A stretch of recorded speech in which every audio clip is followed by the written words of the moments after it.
So here you go. Here's your here's your example on the two curves. So what we've said is we subtract one function from the other. Okay, because you're trying to find what shaded here is just the difference between the two graphs. So if you're trying to find the difference between two graphs, it's just like difference of two numbers, which would be subtraction. So if you see there is what it would look like. We're forming a new equation which is one minus the other. And so that is the area that we're going to end up finding. Okay, so go back to my question. We're going to be finding from pi to 0, so it's going to be pi and 0, of my function which is e to the x minus cos x. And we're integrating that with respect to x. Any questions or problems with that? So far, so good. How can we integrate e to the x minus cos x? Integrate in parts. So integrating ex gives you ex. Integrating negative cos x gives you negative sin x. Okay, so we're now integrating those parts. We're going from pi to 0. Does that sound right? Yep. So now we're just going to go, well, what is e to the pi minus sine of pi minus e to the 0 minus sine of 0. You have that? Sine of pi is what? Sine of pi is 0, isn't it? No, it's 0. Yep. Sine of 0 is 0. E, so that's just going to be e to the pi minus 1, isn't it? Is that right? So you put in your calculator now e to the pi minus 1, does that give you an answer of whatever you found out, Anton? Like 19? Yeah.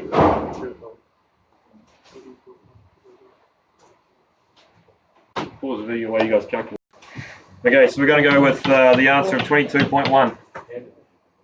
You happy with that? Yep. That's an area. What could we say? We're talking about an area. Happy with that one? Does that seem actually not that much different from what we were doing before? Yeah. So if we're talking about integrals, why do we also have to put units here? Not always. Integrals sometimes refer to the number, but the area is definitely your area. Yeah, it's good. All right, so here's the second one. This is from the textbook. I'll pause the video. So this one here, what are we going to do now?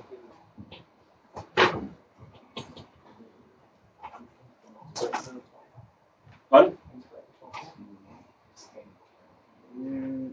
There's two ways of doing it. You could integrate the top one, you can integrate the bottom one and subtract the two, or you could, find this new function to integrate. The new function to integrate is just top minus the bottom. Which one's the top one? X plus 2. Yep. So we're going to integrate the top function, which is x plus 2. And we're going to minus the second one, which is going to be x squared minus 2x plus 2. We're going to integrate that with respect to x between what values? 0 and 3. 3 and 0. You happy with that? Yep. So what am I going to do first?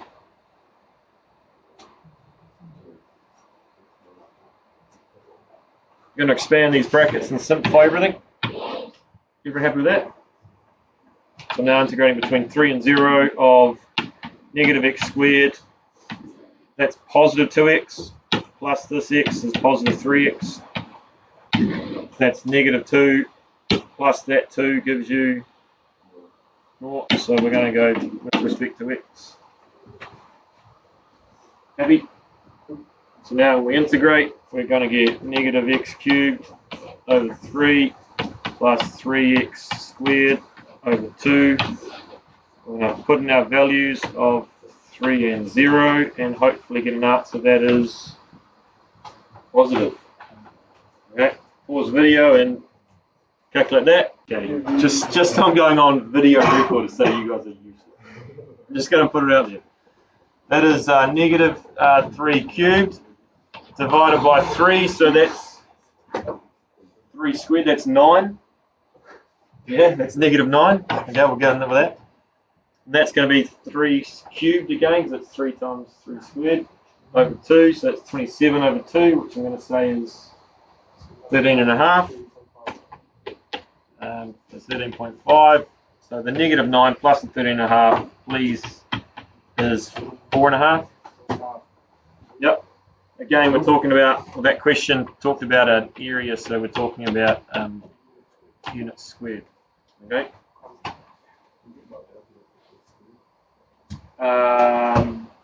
We'll have a look at some previous papers. It's, as long as you're aware of it, that's the most important thing. We'll have a look at some past papers. Any questions on that one? All right. Right, so I just skipped ahead because there was a question Emil asked about what happened if so the question before was calculating this shaded area just there. You won't be able to see it on the video, but from I think it was 3 to 0. You remember that one? Okay. What happens if we're talking about an area that's from 4 to 0, for example? So we're talking about an area there and an area there. Can you see that? And so what my question or my statement to you was, you do the biggest one minus the bottom one. So that one would be your x plus 2 minus the x squared equation. Over here, well, actually what you're doing by doing that is this is the equation you are now getting. So that's the equation you're getting. And you're trying to find that area and that area just there. So now what you're doing is you're not looking at any of that red stuff. That's the equation you're looking at. You're integrating that equation there, which is, you won't be able to see it, but this one just here. Okay? So what will the answer be from 4 to 3? Yeah, it'll be negative. So if you're doing a question like that, it's just breaking it down into 2 parts. From 3 to 0, and then from 4 to 3, and making sure you have the absolute value of that bottom part. Does that make sense? All right. So that's what I want to talk about, and there was a little picture of it. All right. So now we're over here, because the second type of question that we want to have a look at, and these are, this is high-level thinking. How do we calculate the area that is shaded just there? And what you could do is you could go, all right, well, I'll integrate that part and calculate that part just there. Or maybe actually just go from there to there. You guys can calculate that area just there. And then you could take off that shape there, which happens to be some sort of a rectangle. Instead of therefore giving you that part just there, which you could then take away from that rectangle. Quite an elaborate process, but you guys could do that now, couldn't you? Okay? But the other way of looking at it is just to change that graph into a x equals root y graph, or do that and then integrate with respect to y instead. So how would you integrate with respect to y? So first of all, we need to say x equals the positive root of y. Why am I not saying the negative root of y? This part over here, isn't it? What's that part over there? Okay, so now what we're trying to do is integrate the positive root of y with respect to y, aren't we? Okay. Between what values? Yeah. So we're going to have a 9 up there and a 4 there, is that right? That's a 9. Happy with that? So is that integration you guys can do? We've done that question before, it's equal to x, is that? So it's just going to become 9 to 4 of y to the power of a half with respect to y. It's 2. That is a 2. So that becomes y to the power of 3 over 2 divided by 3 over 2 from 9 to 4. Substitute the value in, get an answer out like you would have done. That's 9 to the power of 3 over 2 over 3 over 2 minus 4 to the power of 3 over 2. Wait, that one there, over 3 over 2. Okay, so if we pause that video on a ratio, gives you an answer of 12 and 2/3. Is that really any different from what we've just done? What was the important step? Yeah, making it, rather than having it y equals this, make it x equals this, and then differentiate with respect to y. Okay? Colour questions on that exercise just there, guys. Have a crack at that.